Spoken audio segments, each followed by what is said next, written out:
Hey everyone, don't forget to stay tuned till after the video if you want to find out how to support me or where to follow me on social media.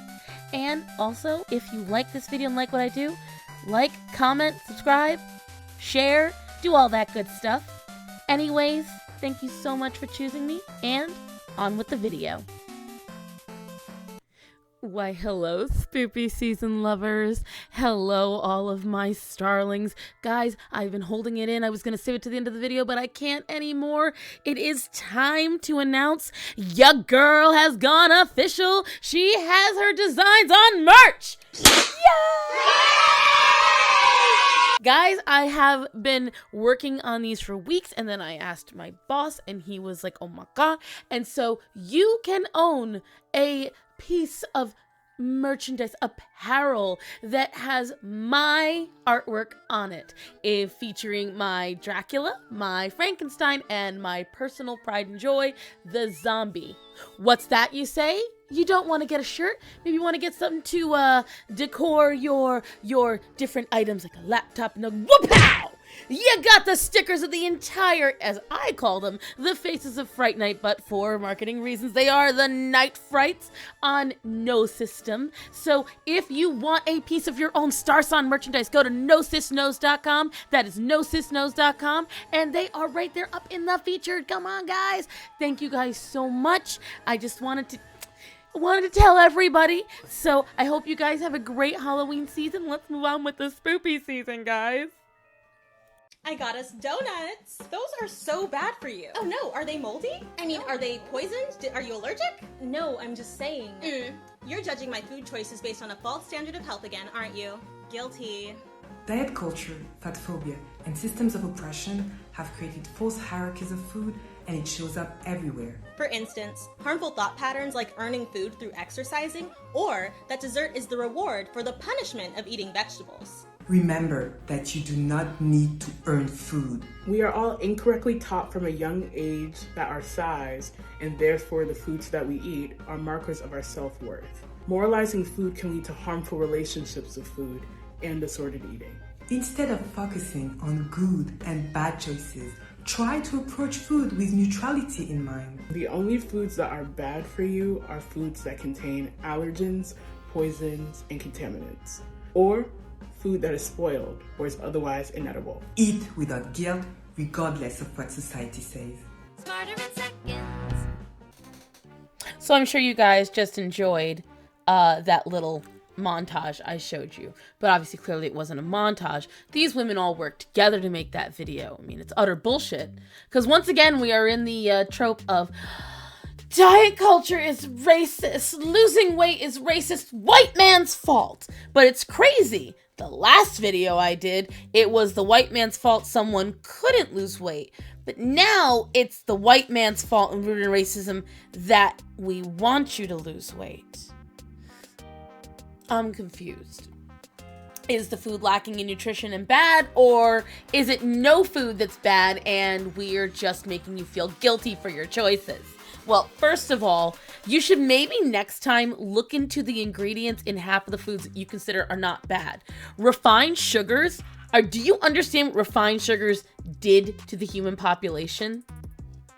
Like, it destroyed people. If you go back in ancient times, the damage done to people's teeth as soon as refined sugar entered into the human diet alone destroyed people. People's diabetes rates went up, heart disease went up, obesity went up. Don't sit there and say only poisons. You don't even understand what a poison is. You're sitting here and telling me a Twinkie is good for you purely because it's not stuffed with arsenic? Seriously? Yes, there is such a thing as good and bad foods. Whether you like it or not, stop sitting there saying, eat without guilt. No! No, because that does lead into disordered eating. Because then you start looking at food as if none of it is bad and you can eat whatever the hell you want. Like, this is insane. And not only that, but when you sit there and start saying diet culture is rooted in racism, that's because the only culture you focus on is white history and from only very certain sects. You only focus on what the rich people did. That's you. But there is plenty of evidence that no matter what, why do you think they call people fat cats? Where do you think the phrase came from? Because they were mocking the overweight rich people who were able to do whatever the hell they wanted. That wasn't seen as a good thing, okay? Remind me how many hieroglyphs show overweight people.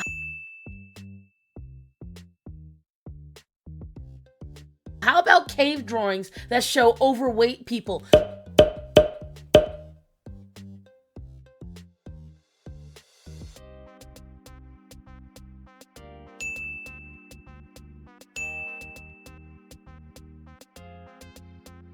You might see some statues from ancient times, but that's because they conceived, or perceived rather, that fertility was also shown if you looked at it in weight, okay? And they also kind of actually saw people in statues that had animal heads and animal bodies. But we're not exactly, saying that they're suddenly the standard that people have to go by. If you go over every single ancient statue, the most weight you'll see is maybe a little chub in the belly. Maybe. When I tell you Spartans were some of the healthiest people alive, like they thrived on a healthy diet. Most people were working to the bone. They didn't have time to worry about what was racist and what was not. And don't complain about the Hottentot Venus. That is such a small part. And there was no massive campaign about, how you don't want to look like her. Where do you see the billboard saying, don't look like this woman? How dare you? You guys literally use a standard from one small section of time. And even then, whenever you show those advertisements, all it is showing fat white women. Don't look like this fat white woman.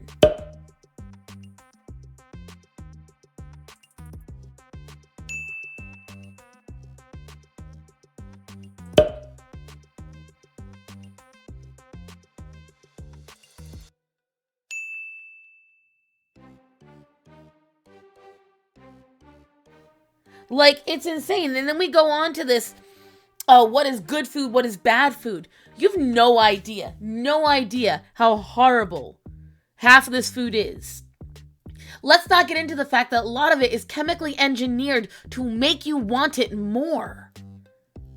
It is designed to be nutritionally empty, but to be very tasty. I already did a video on this earlier. There is an entire industry designed to make you fat and addicted to this food.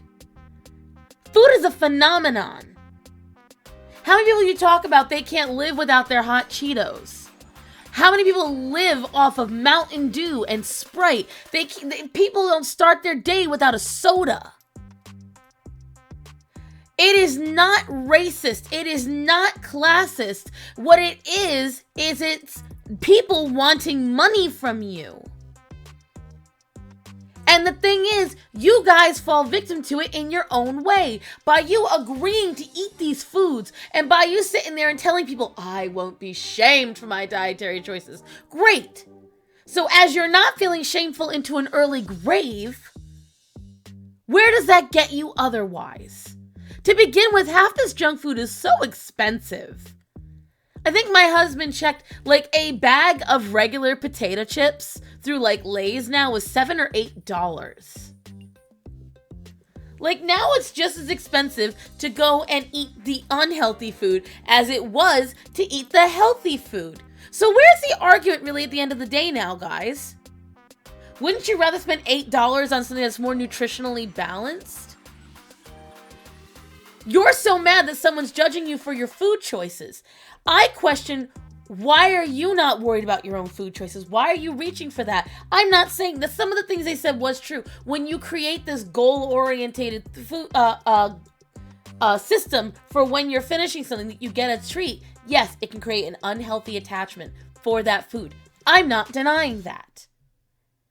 That being said, you need to understand that there's always some reward-based thing for when you do something. Now, for some kids, having the dessert is the treat, but at least they had nutritionally balanced stuff first.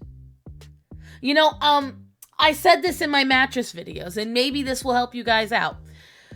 So whenever somebody would come into my store to buy a mattress, right, they would tell me they wanted a soft one. And usually the reason they wanted a soft one is because their mattress at home was hard.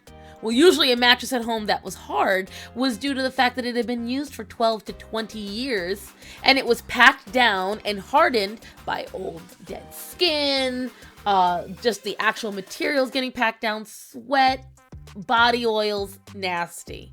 And so they wanted whatever they perceived was the opposite of what they had that was not good.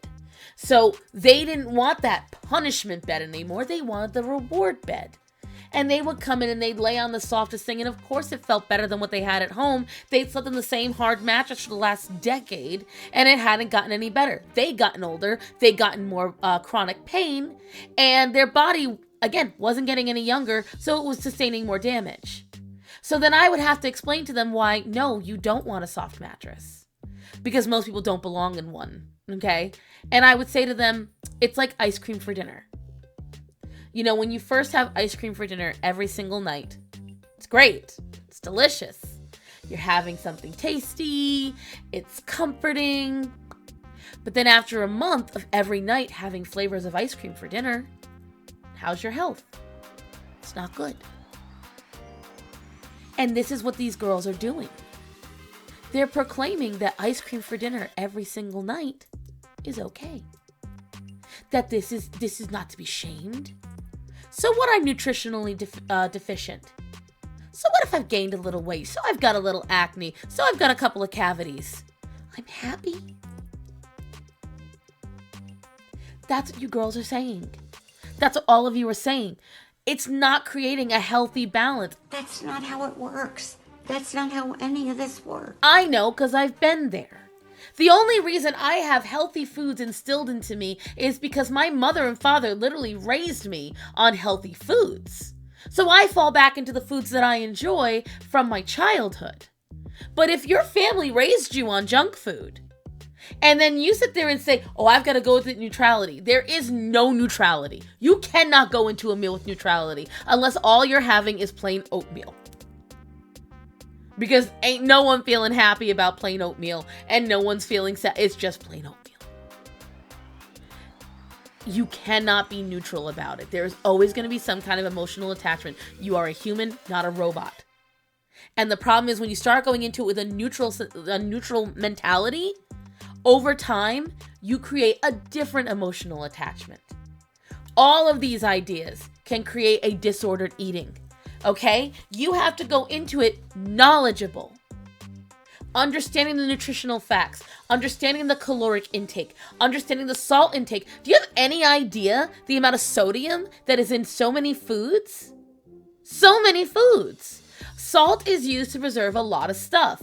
Too much salt is horrible for you. It increases your issues with arteries. It increases your problems with your liver. It increases your problems with your bladder. And it increases your problems with swelling. That is not even on top of the heart problems it can cause. Okay? Not only that, but too much sodium creates dehydration. But if you're sitting there saying that no food is bad, well then more than likely you're having soda along with that unhealthy meal, which contains more sodium and is carbonated, which is going to make you more dehydrated. So you're going to have less water, but you're still going to think you're okay. It's going to make you consume more stuff because you're trying to make up for that nutritional imbalance. Guys, you're not thinking. You are making choices based off of emotions rather than off of education. There is no neutrality in this. And these women, 2 out of the 3 of them are at least not severely obese. But one of them, sis, let me tell you something. The girl sitting there saying there's no such thing as bad foods unless they have poison. She's a model. I think, honey, you need to revisit that idea about no bad foods. I just got over this problem, okay? Let me tell you, that comes from eating and drinking things that inflame you. Your dogs are barking. They're begging for mercy. Give it to them. Like, I'm sorry.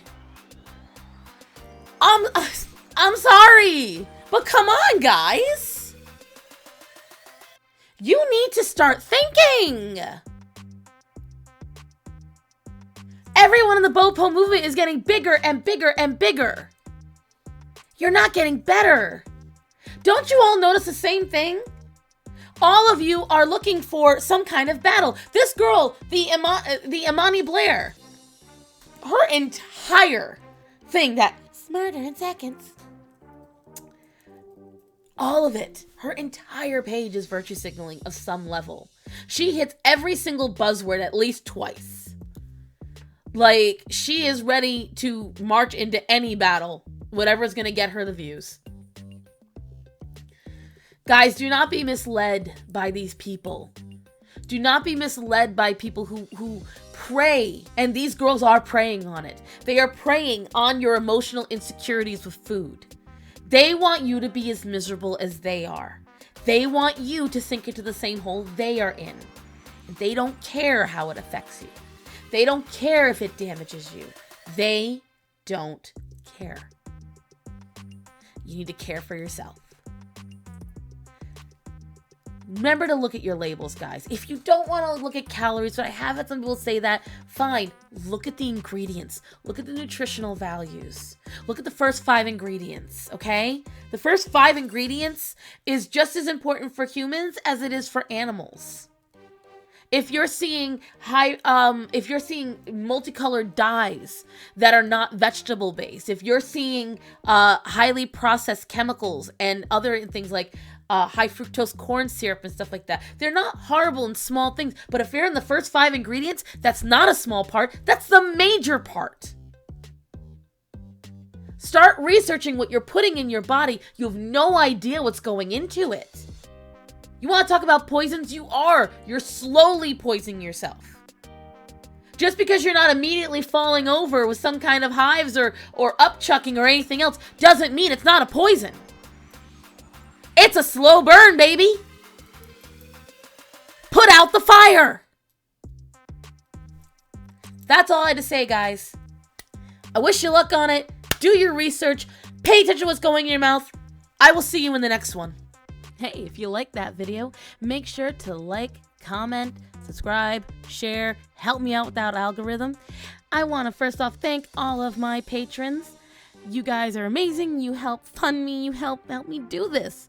Thank you to Lisa, John Quinn, Sherry Molosky, Emil DeVry, Edie, Anime Chan, Lady Derpy, Choco Hooligan, Amelia, Esteban, It's Brentley, Gina Cena, Rox, AJ Larry, Becoming a Better Me, Nicole LeBou, Jenny Eller, Selma, Thea, and Pink Dolphin Milk 65. Guys, if you want to join my Patreon, it starts as low as $1 a month, goes all the way up to $20, whatever else you want to give me. And we have a lot of different good perks. You can get drawings from me, you get patron exclusive artwork, and I try to get my videos out as early as possible to my patrons, although I have been failing a bit lately. If you like a lot of the merchandise that I wear, please make sure to check out No System. That is nosysnose.com. A lot of my shirts and jewelry do come from there.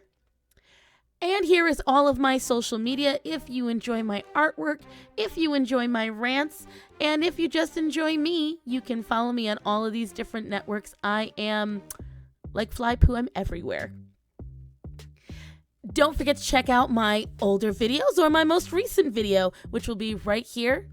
And otherwise, guys, thank you so much for tuning in. I hope you have an amazing day. And don't forget to tell the people that are important to you that you love them and to be safe. So, guys, I love you. Be safe. Have a wonderful day. Bye.